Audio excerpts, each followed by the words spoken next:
pocos indicadores del estado de salud de una persona y de su edad como la piel.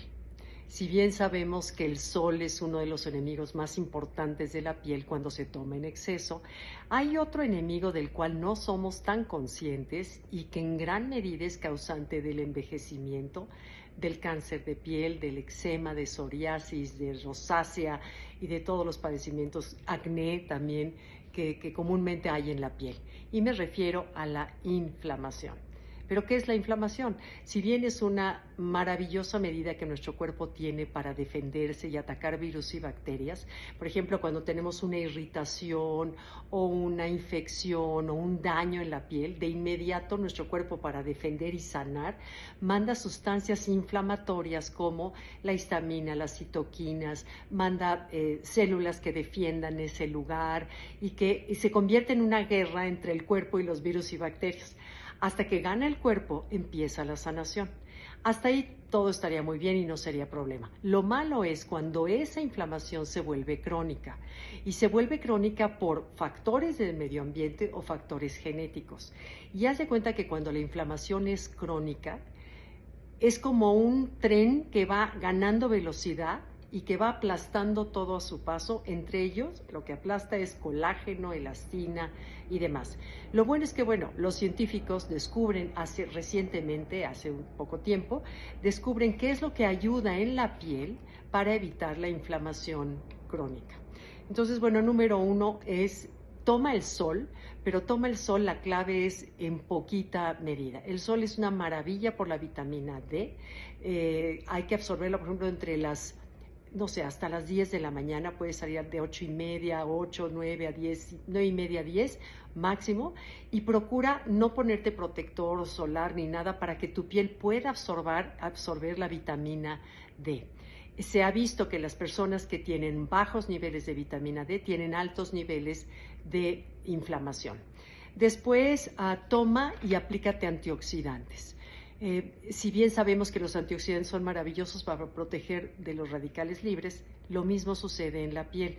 Puedes ponerte cremas a base de vitamina C, vitamina E, resveratrol, y por supuesto la ingesta de antioxidantes es igual de importante, como cúrcuma, té verde, las frutas, las verduras, todo lo que contenga vitaminas y antioxidantes ayudan a combatir la inflamación.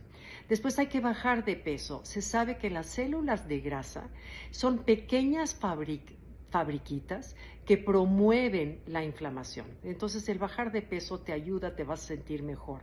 Después, relájate, haz ejercicio. ¿Por qué?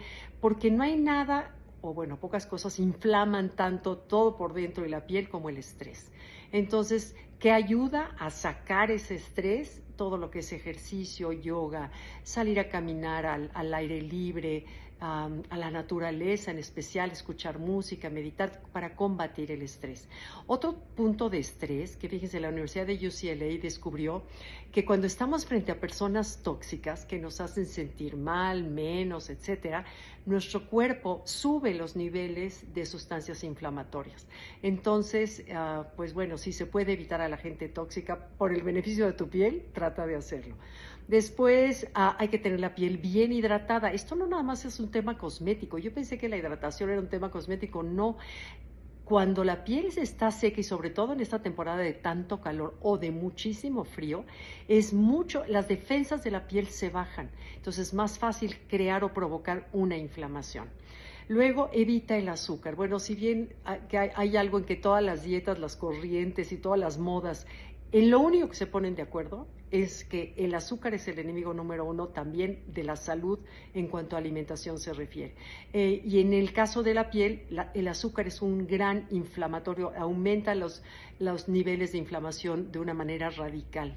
Entonces, evitar el azúcar. Y claro, no pasa nada si de pronto te comes un postre. La cosa es no hacerlo todos los días, mañana, a mediodía y en la noche. El comerte un pastel de pronto, disfrútalo, no pasa nada. Evita lo que sea diario. Luego, si eres sensible al polvo, a los ácaros, ese tipo de alergenos en la piel. Hay gente que es muy alérgica a la lana, por ejemplo. Evítalas porque provoca una inflamación. Entonces, si sabes que eres alérgica al polvo, a los ácaros, forra tus almohadas, forra tus colchones, tu colchón y tus almohadas, para evitar tener agentes externos que ayuden a la inflamación de tu cuerpo. Y bueno, si bien es importante tener una buena piel, no solamente por la salud, sino porque te vas a ver y sobre todo a sentir mejor. Y creo que eso es finalmente lo que todos buscamos en la vida, sentirnos mejor de cualquier forma. Gracias, los leo.